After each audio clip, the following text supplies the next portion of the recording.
कमला देवी से विमला देवी बन जाती है, तुरंत उसी पर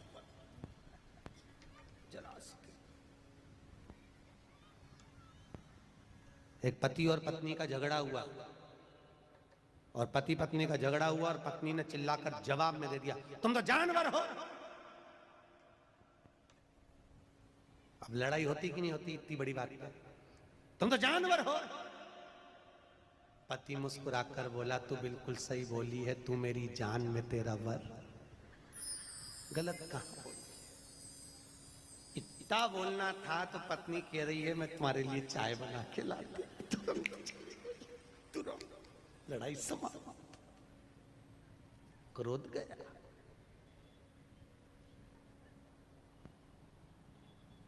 क्रोध समाप्त।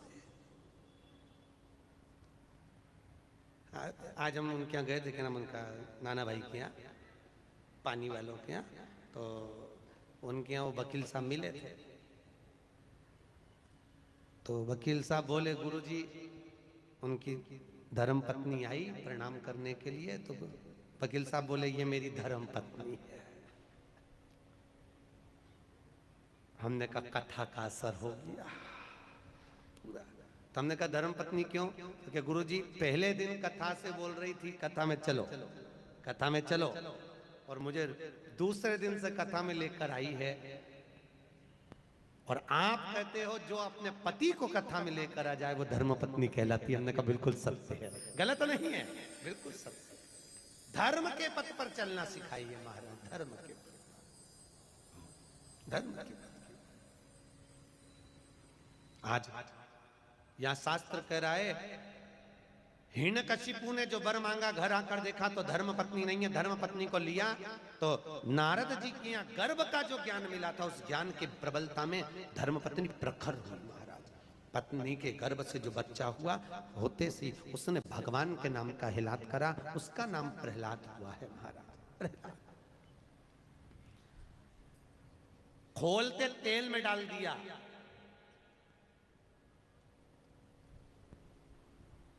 पर्वत पे से नीचे फिगवा दिया, समुद्र के अंदर डलवा दिया, तो भी प्रहलाद नहीं मरा। आखिरी में हिरण्यकशिपु ने अपनी बहन को बुलवाया। क्या नाम था उसकी बहन का? जम के बोलो जरा। होलिका। कौन से महाराज ने बताया कि हिरण्यकशिपु की बहन का नाम होलिका था? क्या नाम था? डूंडा। हिरण्यकशिपु की बहन का नाम था डूंडा। कौन थी ये प्रहलाद की? हिरण्यकशिपु की बहन, प्रहलाद की बुआ। आप में से कितनी बुआ बैठी है? बुआ कितनी है? सब बुआ हो ना? अरे बोलो तो, हो सब बुआ? तो बुआ ऐसी होती है कि अपने भतीजे को आग लगा दे? अरे बोलो तो, होती है ऐसी? नहीं। प्रहलाद को गोदी में लेकर डूंडा बैठ गई, उसके पास ब्रह्मा जी की दी हुई एक चादर थी। हिरण्यकशिपु ने कहा, इसको ओढ़ कर बैठ जाना, तू जलेगी नहीं, तेरा भतीजा जल जाएगा। डूंडा चादर ओढ़ कर बैठी, प्रहलाद को गोदी में रखा। चारों तरफ से जब आग लगी, डूंडा को लगा मेरा भतीजा जल जाएगा। डूंडा ने अपनी चादर उतार कर अपने भतीजे पे डाल दी, डूंडा खुद जल गई, अपने भतीजे को बचा लिया। ऐसी होती है बुआ जो देती है दुआ। बुआ कभी बद्दुआ नहीं देती महाराज। अगर उस दिन बुआ प्रहलाद को जला देती तो उसके बाद दुनिया में कोई भतीजा अपनी बुआ को नहीं पूछता। पर आज भी शादी में, ब्याह में, फंक्शन में सबसे पहले बुआ जी को बुलाया जाता है। आओ। बुआ को इसलिए बुलाते हैं क्योंकि उनने भतीजे की रक्षा करी थी। वो राक्षस कुल में जन्मी थी, राक्षस की बहन थी, पर मरते मरते अच्छा काम करके भगवान की होली, इसलिए हमारे यहां मनाई होली। परवारे करमाला वालों, तुमने तो उसका नाम ही धर दिया होली। अच्छा काम करके भगवान की होली, इसलिए हमारे यहां होली का त्योहार मनाया। नाम था डूंडा, इसलिए आज भी होली में मोटे मोटे लक्कड़, ढूंढ जलाए जाते हैं। पतली लकड़ियां नहीं, मोटे लक्कड़, मोटे ढूंढ जली। अंतिम प्रहलाद से पूछा ये ज्ञान इसको आया कहां से? गुरु जी से पूछा इसको ज्ञान कहां से है? तो ये गर्भ का ज्ञान है। गर्भ का ज्ञान कोई साधारण है क्या? गर्भित ज्ञान। प्रथम ज्ञान होता है गर्भ का ज्ञान। माता कहती हैं गर्भवती नारी को भजन करना चाहिए। कथा सुन, हम एक बार पंढरपुर में कथा करने आए थे, लगभग 17-18 साल पहले की बात होगी। कथा करने के लिए आए थे, माहेश्वरी भवन में कथा थी। अभी उस दिन हम लोग गए थे तो हम माहेश्वरी भवन में ठहरे थे महाराज। माहेश्वरी भवन में कथा थी, माहेश्वरी समाज ने कराई थी, सोमानी संगमनेर के, उन्होंने कराई थी। कथा में एक बहू आकर बैठी, उसने कहा गुरु जी कल आप हमारे यहाँ आना। जैसे कई लोग कहते हैं ना हमारे यहाँ पधार जो, आज हम एक दो जगह गए तो आप हमारे यहाँ पधारना। हमने कहा ठीक है आएंगे दीदी, जरूर आएंगे। हम गए उनके यहाँ गए। उसने सेब कतर के रखे थे, काट के रखे थे। उनका एक लड़का था 12 साल का, वो सेब उठा के ले गया। उसने ड्राई फ्रूट्स ला कर रखे, काजू बादाम पिस्ता, वो पूरी की पूरी प्लेट लेके भाग गया। थोड़ी देर बाद उसकी माँ ने चांदी के गिलास में दूध भर कर रखा, वो गरम की गरम दूध ले जाकर गटर गटर पी गया। हमारे सामने आता और वो उठा के भाग जाता। हमने पूछा दीदी बोली गुरुजी आपका अपमान हो गया, मेरे लड़के ने सब खा गया, तुम्हारा अपमान हो गया। मैं तुम्हारे लिए ला रही थी और उठा के। हमने कहा जान दे अपमान तो चूल्हा में, पहले ये बता कि ये हुआ कैसे, ये बता ये कैसे, वो तो जान दे अपमान तो हुआ। गुरुजी जैसे आप कथा करने आए ना, ऐसे ही जब ये मेरे गर्भ में था तब यहाँ राम कथा चल रही थी। मैंने पंडित जी से पूछा था गुरुजी से, गुरुजी मेरे गर्भ में बच्चा है तो मैं कौन सी कथा पढ़ूं जिससे मेरा बच्चा अच्छा हो? राम कथा वाले महाराज ने कहा था सुंदर कांड पढ़।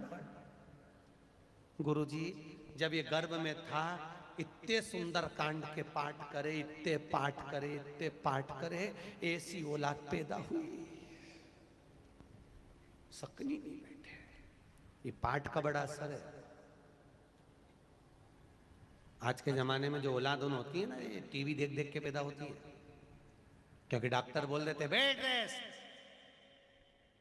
डॉक्टर बोलते बेड रेस्ट, पलंग पे पड़ी रहो, दिन भर टीवी देखती रहो। 24 घंटा टीवी देखे, गर्भ में जो बच्चा था वो टीवी देखता रहा। माँ के दृष्टि से बच्चे ने टीवी देखी। अब बच्चा जन्म लिया तो दिन भर, क्योंकि वो टीवी में नाटक देखे, नाटक में ऐसा कोई नाटक ही नहीं जिसमें कहीं का हंसता दिखे। पूरे नाटक को देख लो, कहीं ना कहीं 24 घंटे रोती ही मिले। नाटकों में, सीरियलों में रोए, वो नाटक देख के औलाद पैदा हुई। अब घर की बूढ़ी बूढ़ी माताएं कह देती हैं, कहने में चुपती थोड़ी ना माताएं, तुरंत बोलती भैया हमारी भी 5-5 औलाद थी, हमारी भी 4-4 औलाद थी, खिला दो पटक दो, खेलती रहे। और हमारी बहू ने ऐसी औलाद पैदा करी, राम एक करी, वो भी ऐसी करी, दिन भर पे करे, दिन भर रोए, दिन भर। माए के कहने में कोई चुपता नहीं, तुरंत बोल देते। अब प्रहलाद गर्भित ज्ञान इतना प्रबल था। हिरण्यकशिपु ने पूछा क्या इस खंबे में तेरा भगवान है? हाँ खंबे में। खंबे पर गदा का प्रहार करा, टूट कर नीचे गिरा। नरसिंह भगवान प्रकट हो गए। नरसिंह भगवान प्रकट हुए और पहुंचकर हिरण्यकशिपु को पकड़कर ले जाकर देहली पर बैठकर ना अंदर मरे ना बाहर, देहली पर मारा, ना नीचे ना ऊपर, जंघा पर मारा, ना अस्त्र से ना शस्त्र से, नख से फाड़ा, न दिन में ना रात में, शाम के समय मारा, ना नर से ना पशु से, नरसिंह बनकर मारा। और ना 12 महीने में मरे, इसलिए एक अधिक कर अधिक मास में मारा। कौन से महीने में? अधिक मास में। उधर को फाड़ दिया, आंतों को निकाल कर धारण कर लिया। नरसिंह भगवान की ये यहां तक की कथा तो भागवत में भी लिखी है, सुनी कि नहीं सुनी? अरे बोलो तो, सुनी है ना? अब जो कथा वेद व्यास जी ने शिव महापुराण में लिखी वो आ रही है, सुनो, ध्यान दो। नरसिंह भगवान का क्रोध बढ़ता गया, इतना क्रोध बढ़ता गया, इतना क्रोध बढ़ा। नरसिंह भगवान इंद्रलोक में गए तो इंद्र का सिंहासन तोड़ दिया, ब्रह्मदेव क्या गए तो पुष्प तोड़ दिया। जहां जाते नरसिंह भगवान कुछ तोड़ फोड़ करके आते। लक्ष्मी जी भगवान शंकर के पास आई। लक्ष्मी जी ने विनती करी, नाथ मेरे पति को क्रोध आ रहा है, इनके क्रोध को शांत करिए, बहुत क्रोध है, शांत करो, थोड़ा क्रोध शांत करिए। शंकर भगवान मौन आनंद में विराजमान थे, स्मरण में डूबे हुए थे। भजन चित्त आनंद में कर रहे थे। आपको पहले भी कथा में कहा, राम शंकर का भजन करते हैं और शंकर राम का भजन, हरि विठ्ठल शंकर का भजन करते हैं, शंकर पांडुरंगा का भजन करते हैं। भजन दुबे जय जय विठ्ठल विठ्ठल विठ्ठला, जय जय विठ्ठल विठ्ठल विठ्ठला, जय जय विठ्ठल विठ्ठल विठ्ठला, जय जय विठ्ठल। सब गाइए।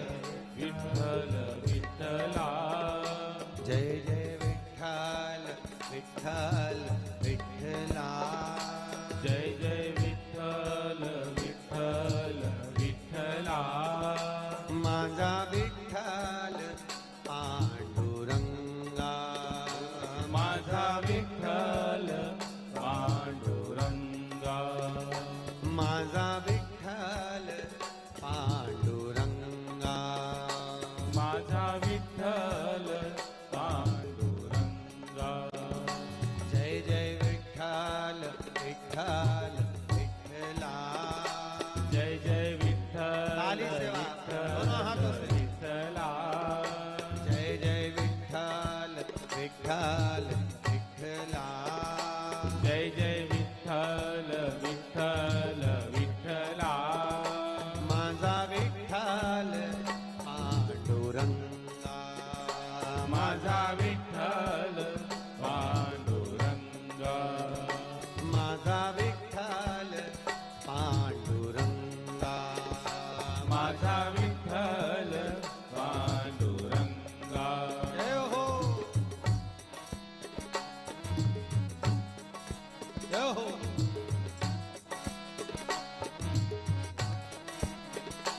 जय जय विठ्ठल विठ्ठल विठ्ठला, जय जय विठ्ठल विठ्ठल विठ्ठला, जय जय विठ्ठल विठ्ठल विठ्ठला, जय जय विठ्ठल विठ्ठल विठ्ठला, माझा विठ्ठल पांडुरंगा, माझा विठ्ठल पांडुरंगा, माझा विठ्ठल पांडुरंगा, माझा विठ्ठल पांडुरंगा, जय जय विठ्ठल विठ्ठल विठ्ठला, जय जय विठ्ठल विठ्ठल विठ्ठला, जय जय विठ्ठल विठ्ठल विठ्ठला, जय जय विठ्ठल विठ्ठल विठ्ठला, जय जय विठ्ठल विठ्ठल विठ्ठला, जय जय विठ्ठल विठ्ठल विठ्ठला, माझा विठ्ठल पांडुरंगा, माझा विठ्ठल पांडुरंगा, ओ माझा विठ्ठल पांडुरंगा, माझा विठ्ठल पांडुरंगा, जय हो।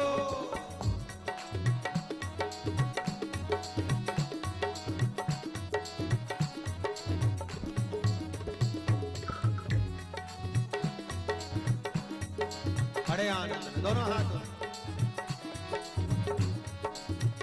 जय जय विठ्ठल विठ्ठल विठ्ठला, जय जय विठ्ठल विठ्ठल विठ्ठला, जय जय विठ्ठल विठ्ठल विठ्ठला, जय जय विठ्ठल विठ्ठल विठ्ठला, माझा विठ्ठल पांडुरंगा, माझा विठ्ठल पांडुरंगा, माझा विठ्ठल पांडुरंगा, माझा विठ्ठल पांडुरंगा, ओ माझा विठ्ठल पांडुरंगा, माझा विठ्ठल पांडुरंगा, बोल पंढरीनाथ भगवान की हर हर महा। भगवान भूत भावन भूतेश्वर शिव से विनती करी, शंकर भगवान की भक्ति में डूबे हुए थे महाराज। लक्ष्मी जी ने विनती करी, नाथ कृपा करो, थोड़ी सी दया करिए। भगवान ने पूछा क्या? मेरे पति को क्रोध आ रहा है, उनका क्रोध शांत कर दीजिए।